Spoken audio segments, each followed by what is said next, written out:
Les mers et les océans couvrent les 3/4 de la planète. Et pendant longtemps, les hommes ont considéré qu'ils étaient infinis, qu'ils n'étaient pas touchés par les problèmes qui se posent sur la terre ferme, que l'on pouvait agir en toute liberté, car leur immensité semblait garantir qu'ils pouvaient tout absorber. Et les lagons du Pacifique, apparemment inchangés depuis des millénaires, sont toujours aussi magnifiques. Mais derrière les apparences, les écosystèmes marins sont de plus en plus agressés. On sait maintenant, ou plutôt on s'aperçoit maintenant, qu'ils sont fragiles et que les détériorations dues aux activités humaines peuvent atteindre un point de non-retour. Les orques sont parfaitement à leur aise dans les eaux froides. Elles y trouvent une nourriture abondante, les calmars, les poissons, parfois les phoques, et elles peuvent même s'attaquer aux grands cétacés.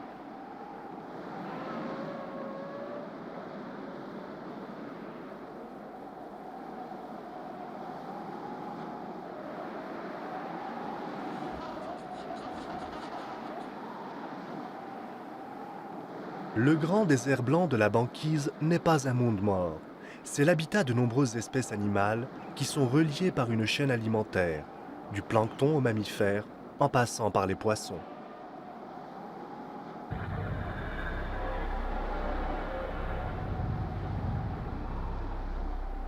Ces espèces se sont développées en fonction des exigences de leur environnement.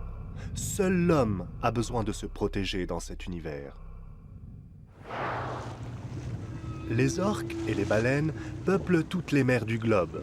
Mais si les populations d'orques sont en bonne santé, on ne peut pas en dire autant des baleines.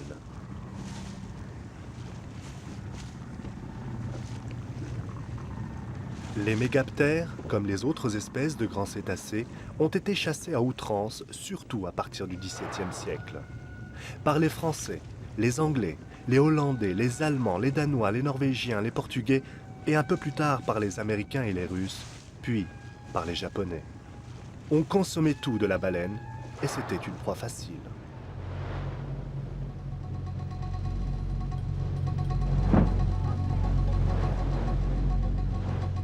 Avec l'invention du canon lance-harpon en 1864, la chasse ne connut plus de limites et les effectifs baissèrent de façon dramatique. Les usines baleinières étaient établies sur toutes les côtes d'où partaient les navires. En moins d'un siècle, les populations des 5 grandes espèces de baleines ont été réduites de 90% pour la plupart. Comme les baleines sont des animaux dont la croissance est lente, les pertes ne pouvaient pas être comblées. Avec la création de la Commission baleinière internationale en 1946, et malgré l'introduction de moratoires, c'est-à-dire l'arrêt de la chasse pendant des périodes plus ou moins longues, certains pays continuent à armer des navires baleiniers.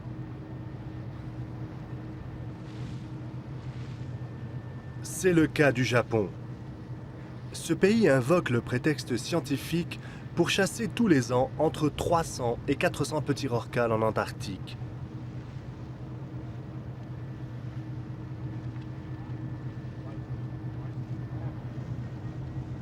Les animaux sont harponnés, puis électrocutés.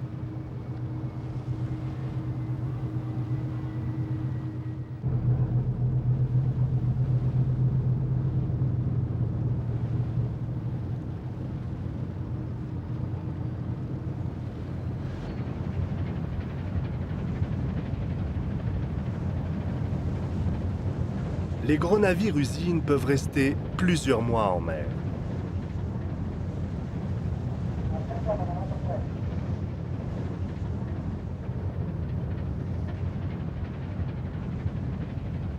Ces navires sont accompagnés de bateaux chasseurs plus petits et plus rapides qui poursuivent les baleines.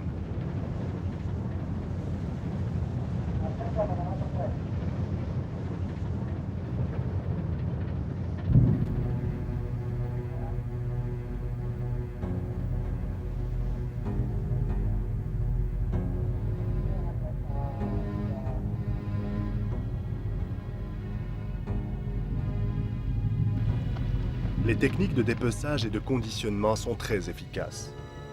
Les boîtes de viande de baleines surgelées vont être achetées par les restaurants des principales villes japonaises. Pourtant, ces dernières années, quelques espoirs sont apparus. Un sanctuaire pour les cétacés a été créé dans l'océan Indien en 1979. Un autre, en Antarctique, a été voté à la Commission baleinière internationale en 1994. C'est une décision capitale. La zone protégée couvre plusieurs millions de kilomètres carrés. Elle constitue un réservoir de nourriture unique pour de nombreuses espèces de baleines.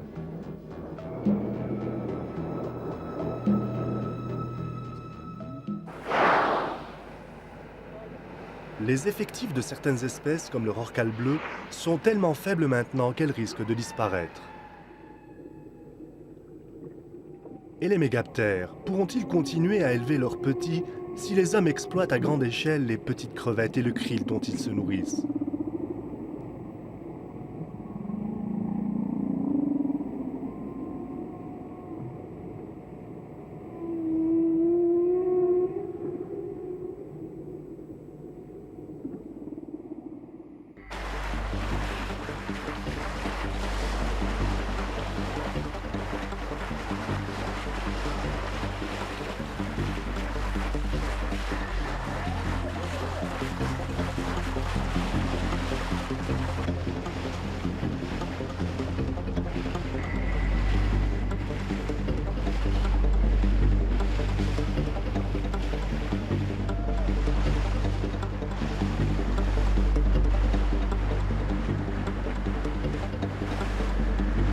Le dauphin n'est pas considéré partout comme l'ami de l'homme.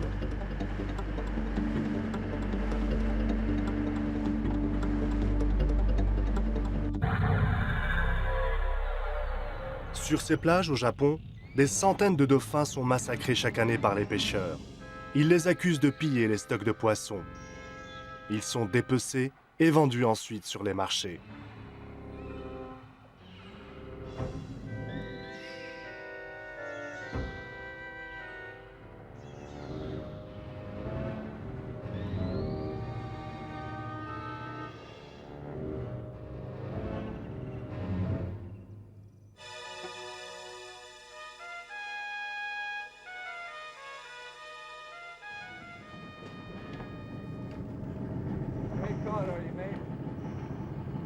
Les tortues de mer sont pourchassées par de nombreux pays. C'est aussi une tradition vieille de plusieurs siècles. La chair est considérée comme très savoureuse et avec la carapace, on confectionne de nombreux objets.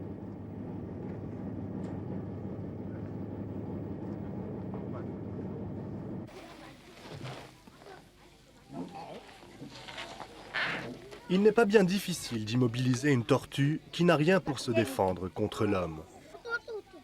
Überbelichtet über. Een blendering drin.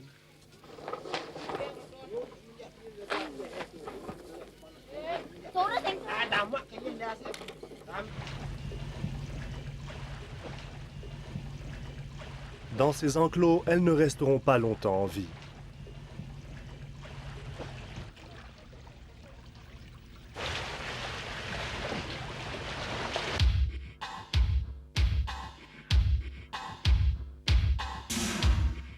La chasse n'est pas la seule menace qui pèse sur les animaux marins. Il faut compter aussi avec les poisons apportés par les activités humaines, les poisons de la pollution. Les produits chimiques tels que les organochlorés comme le PCB et le DDT sont très nocifs pour la faune marine. Ils affectent toute la chaîne alimentaire, du plancton et des invertébrés aux poissons et des poissons aux mammifères marins avec une plus forte concentration à chaque étape. Ils s'accumulent d'abord dans les tissus adipeux, puis passent dans le sang et le lait, d'où un danger certain pour la fertilité et pour la résistance aux maladies.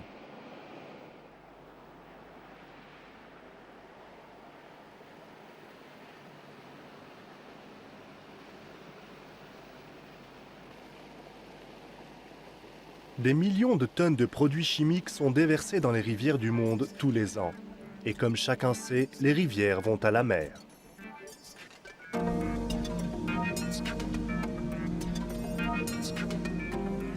On peut constater assez facilement les conséquences de l'ingestion de ces produits toxiques. Les tumeurs que l'on voit sur ces poissons sont provoquées par la pollution chimique. On étudie des cas, on fait des rapports, mais les pays coupables de ces empoisonnements prennent rarement des mesures pour contrôler les rejets des industries concernées.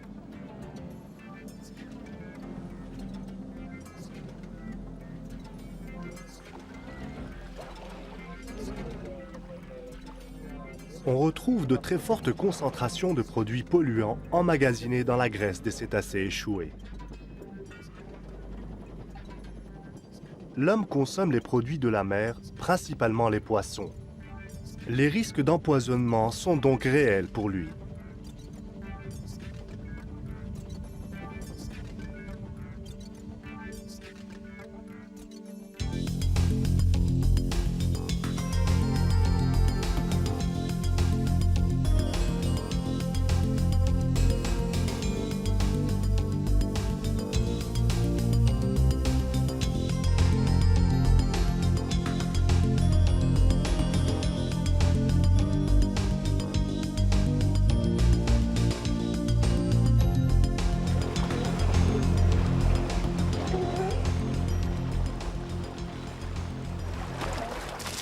Les phoques et les otaries sont très fragilisés par la pollution. Et dans certaines régions du monde, ils continuent à être chassés. Sur les côtes de Namibie, par exemple, 40 000 otaries à fourrure du Cap sont tuées tous les ans pour leur peau.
Mais pour les animaux marins, la pêche représente une menace plus quotidienne.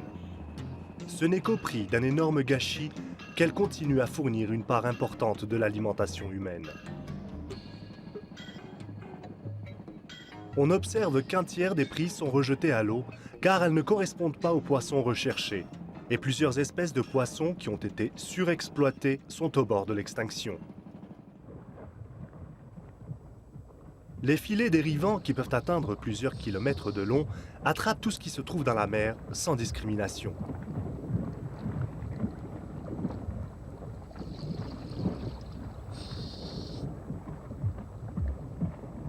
Les dauphins, les marsouins, les tortues et les espadons, entre autres, sont piégés et ne peuvent se libérer.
Les grands cachalots paient aussi leur tribut, et il n'est pas rare qu'ils soient pris dans les filets.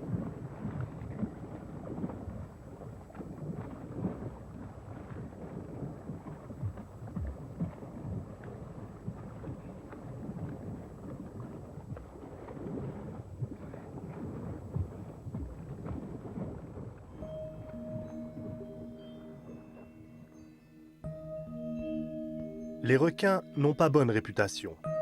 C'est sans doute la raison pour laquelle ils sont chassés dans l'indifférence de l'opinion publique. Les ailerons sont un mets traditionnel dans la plupart des pays asiatiques. 125 pays font le commerce des ailerons avec Hong Kong. La peau et le cuir des requins sont utilisés par les tanneries aux États-Unis, en Europe, dans le sud-est asiatique. L'huile de son foie, très riche en vitamine A, sert en pharmacie. Elle entre aussi dans la composition des lubrifiants, des bactéricides, des cosmétiques. Les dents et les mâchoires, quant à elles, sont vendues comme souvenirs. La chair, la bile, l'huile du foie, le cerveau, les ovaires et même les fœtus sont réputés pour confectionner des remèdes de la médecine chinoise traditionnelle qui est pratiquée dans tous les pays asiatiques.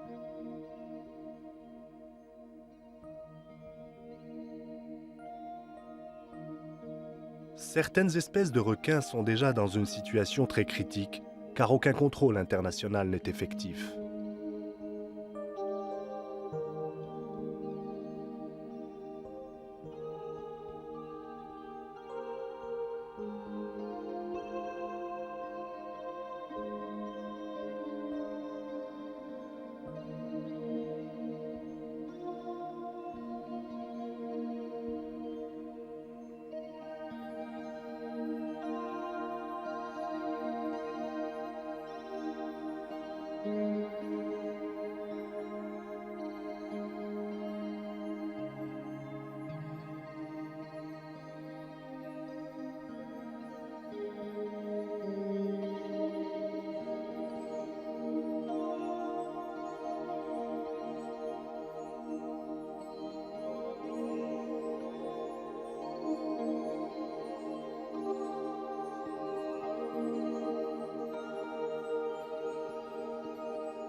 Les lamantins sont des animaux paisibles qui broutent les plantes aquatiques à faible profondeur.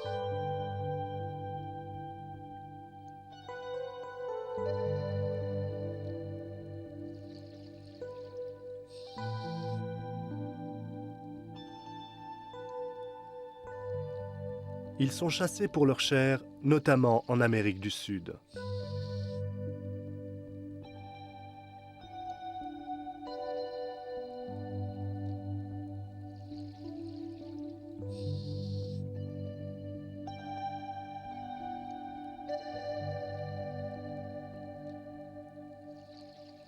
Au large des côtes de Floride, les hélices des bateaux de plaisance entaillent leur dos et leur queue.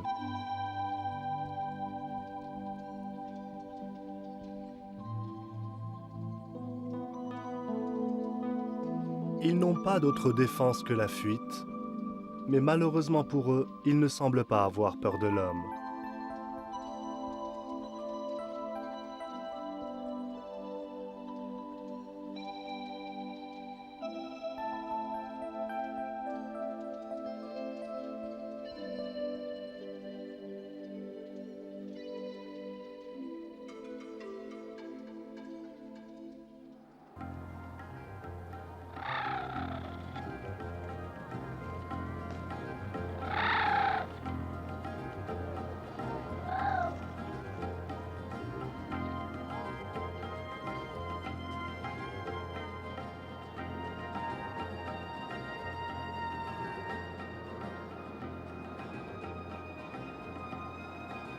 Les phoques ont été considérés comme une ressource importante pendant longtemps, à la fois pour leur chair et pour leur fourrure.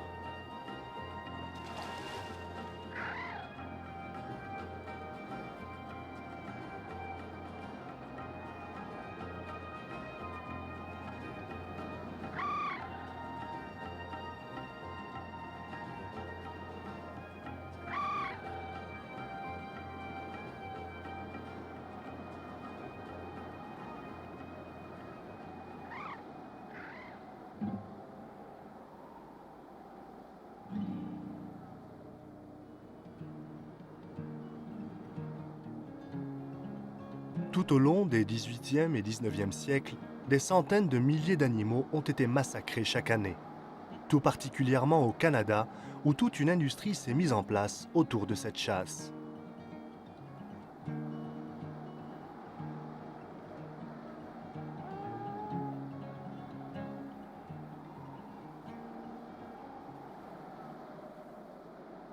Après la Seconde Guerre mondiale, la reprise de l'économie provoque une nouvelle demande.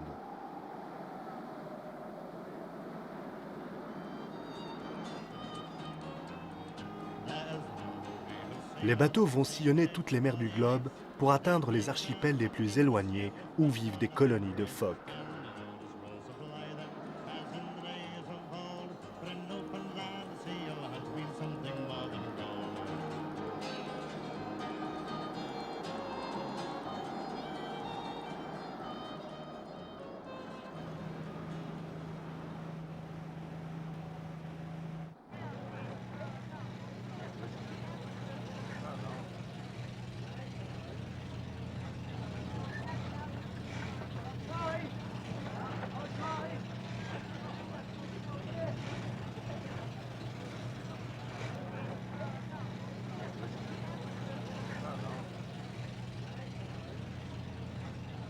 Même si depuis quelques années la chasse aux phoques s'est largement réduite, les menaces qui pèsent sur ces animaux n'ont pas vraiment disparu.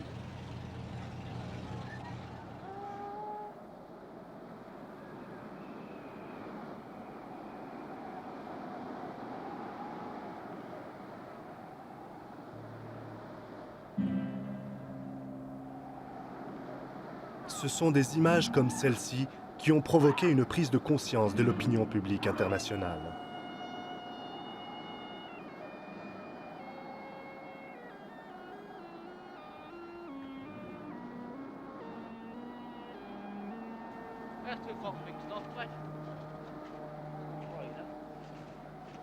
La fourrure des jeunes est plus recherchée.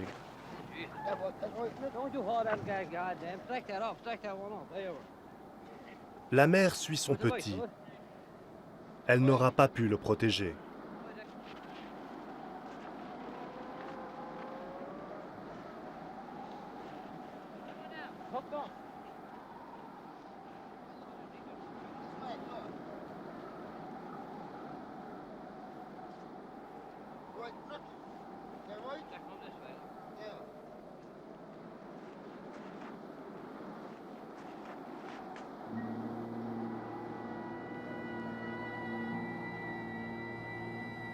Et sur le cadavre dépecé, encore chaud, elle pleure la folie des hommes.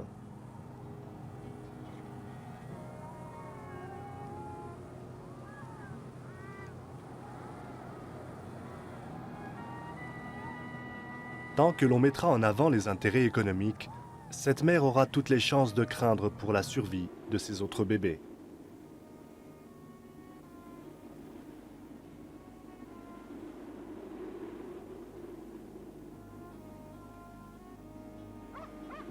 Les espèces marines ne peuvent plus continuer à être sacrifiées.